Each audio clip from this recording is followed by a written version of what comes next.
अमेरिकी राष्ट्रपति बाइडेन ने हमास इजराइल युद्ध पर इजराइल के प्रधानमंत्री से बात की। बाइडेन ने एक्स पर पोस्ट किया, आज मैंने इजरायली पीएम से बात की, मैंने उन्हें अपना समर्थन दिया और इजराइल के प्रति अटूट प्रतिबद्धता दोहराई। राष्ट्रपति बाइडेन ने इजराइल को भरोसा दिलाया कि अमेरिका ये सुनिश्चित करेगा कि इजराइल को जो कुछ चाहिए वो उसके पास मौजूद है। अमेरिकी राष्ट्रपति जो बाइडेन ने एक बार फिर इजराइल के समर्थन में हमास हमले की निंदा की। राष्ट्रपति बाइडेन ने कहा कि हम हमास की गतिविधि पर करीबी से नजर रख रहे हैं। अमेरिकी राष्ट्रपति ने कहा कि इजराइल में हुए हमले हम महसूस कर सकते हैं क्योंकि दोनों देशों के संबंध बहुत गहरे हैं। उन्होंने कहा कि ये अमेरिकियों के लिए व्यक्तिगत है। इजराइल हमास युद्ध में अब तक 14 अमेरिकियों की मौत की खबर है, वहीं 20 अमेरिकी अब भी लापता हैं। खबरों की माने तो हमास के आतंकवादियों ने कुछ अमेरिकियों को बंधक भी बनाया है, जिनकी बरामदगी के लिए जो बाइडेन ने कहा कि अमेरिका ने कोशिशें तेज कर दी हैं और अमेरिकी राष्ट्रपति होने के नाते उनकी पहली जिम्मेदारियां वहां फंसे अमेरिकियों को सुरक्षित वापस लाने की है। इजराइल और हमास के आतंकी के बीच युद्ध जारी है। इस बीच अमेरिकी विदेश मंत्री एंटनी ब्लिंकन बुधवार को इजराइल जाएंगे। यात्रा के दौरान वो इजराइल के वरिष्ठ नेताओं से मिलेंगे। अमेरिकी विदेश मंत्री की ये यात्रा इजराइल के साथ एकजुटता दिखाने के लिए है।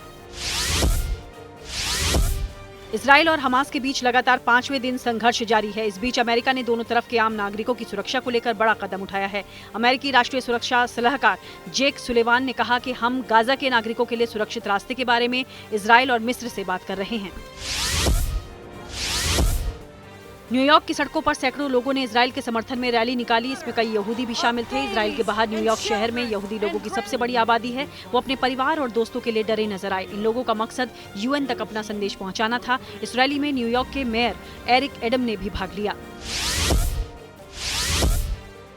अमेरिका ने सोमवार को ईरान को चेतावनी दी है कि वो इजराइल के खिलाफ कोई ऐसी कार्रवाई न करे जिससे अमेरिका और ईरान के रिश्तों में दरार पैदा हो। अमेरिका के जॉइंट चीफ ऑफ स्टाफ के अध्यक्ष जनरल चार्ल्स क्यू ब्राउन ने कहा कि ईरान इस विवाद में शामिल न हो। फ्लोरिडा के गवर्नर रॉन डेसेंटिस ने हमास इजराइल युद्ध में ईरान की भागीदारी की बात की। उन्होंने बाइडेन प्रशासन से इस मामले में और कठोर कार्रवाई करने का आग्रह किया। साथ ही उन्होंने नई नीतियों की घोषणा भी की जो ईरानी व्यवसायों के संचालन पर मौजूदा प्रतिबंधों का विस्तार करती हैं। अमेरिका में 2024 के राष्ट्रपति चुनाव के लिए रिपब्लिकन पार्टी में प्रत्याशी बनने की दावेदारी तेज होती जा रही है। निकी हेली के समर्थन में टेक्सास के पूर्व सांसद विल हर्ड ने सोमवार को अपनी दावेदारी वापस ले ली। पूर्व सांसद विल हर्ड ने कहा कि ट्रंप के मुकाबले निकी मजबूत रिपब्लिकन प्रत्याशी हो सकती हैं। शिकागो की स्काई डाइव में वर्ल्ड रिकॉर्ड बनाने वाली 104 साल की बुजुर्ग महिला डोरोथी का निधन हो गया।